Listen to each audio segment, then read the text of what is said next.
وقوله تعالى وناديناه من جانب الطور الأيمن وقربناه نجيا.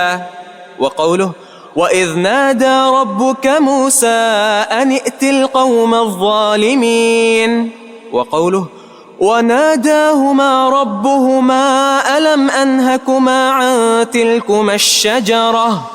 وقوله ويوم يناديهم فيقول ماذا أجبتم المرسلين. وقوله وإن أحد من المشركين استجارك فأجره حتى يسمع كلام الله. ان تمام آیات مبارکہ میں بھی اللہ تعالیٰ کے کلام کا ذکر ہے اور اس کے کلام کا اس بات ہے وَنَادَيْنَاهُ مِن جانب الطور الأيمن، ہم نے پکارا موسیٰ علیہ السلام کو طور کی جانب سے، کوہ طور پر جو ان کے دائیں طرف تھا اس وقت موسیٰ علیہ السلام کی. یہ کوہ طور پہاڑ ہے جو مصر اور مدینہ کے درمیان واقع ہے. وہاں موسیٰ علیہ السلام کو پکارا ہم نے. یہ ندا بھی کلام کی ایک شکل. ندا کا معنی بلند آواز سے پکارنا، بلند آواز سے بلانا. تو اس کا کلام اور ندا منادات یہ ثابت ہو رہی. ایک ہے منادات اور ایک ہے مناجات. منادات کیا ہے؟ بلند آواز سے پکارنا اور بلانا. یہاں ندا ثابت ہو رہی ہے. اور ایک ہے مناجات، سرگوشی کرنا، آہستہ آواز سے بات کرنا.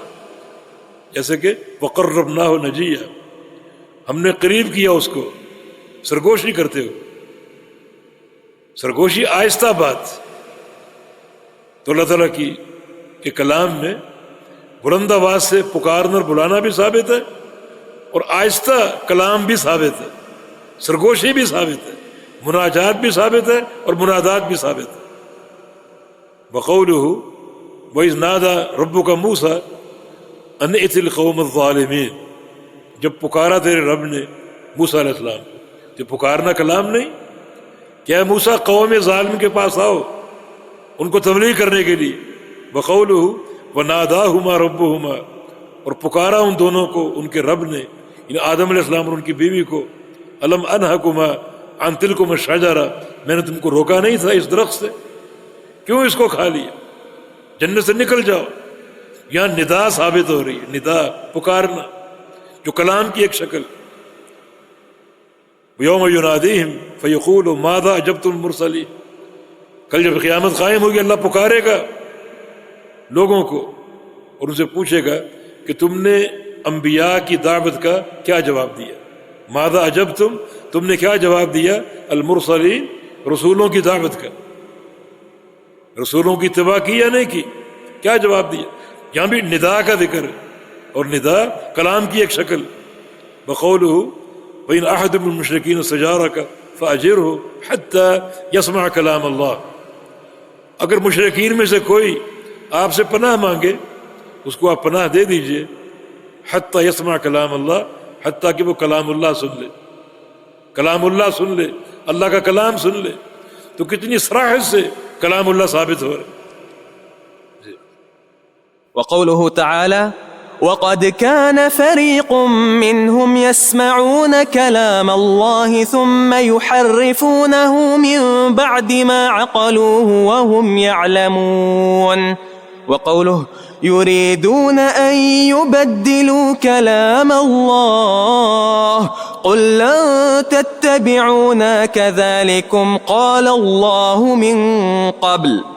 وقوله واتل ما أوحي إليك من كتاب ربك لا مبدل لكلماته ولن تجد من دونه ملتحدا.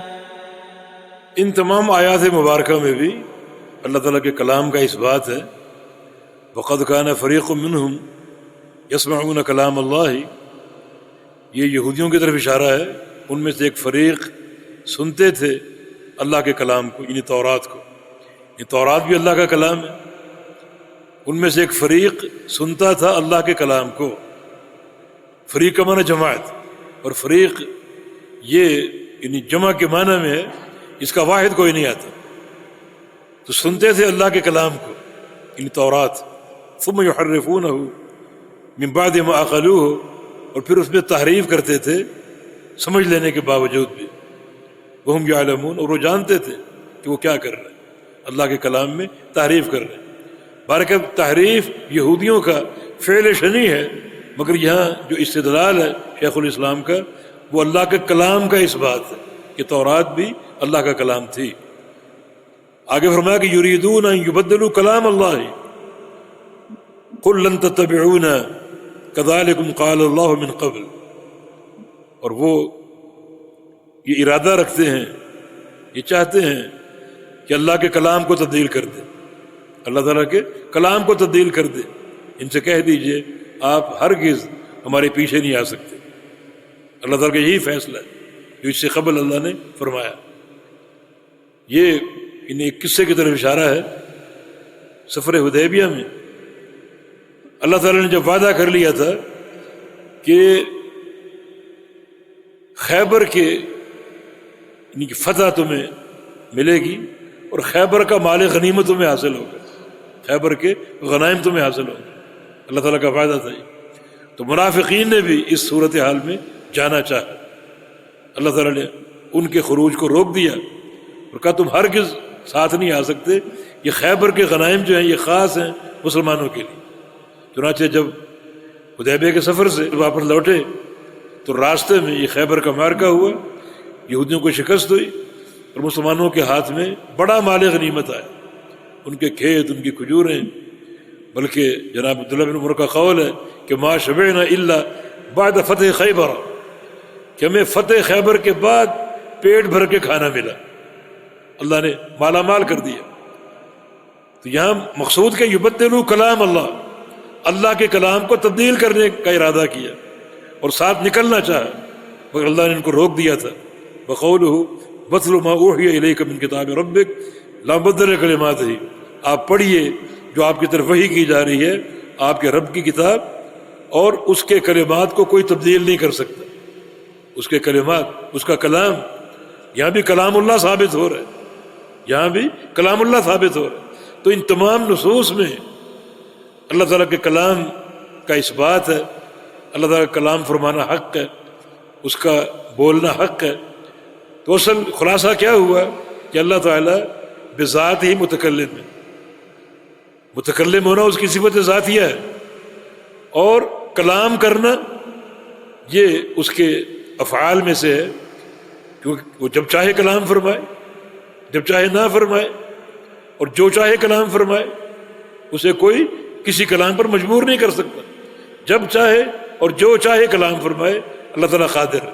تو اس لحاظ سے صفت فعلیہ ہے، اور اللہ تعالیٰ چونکہ متکلم ہے، متکلم ہونے کے لحاظ سے یہ کلام اس کی صفت ذاتیہ ہے۔ جی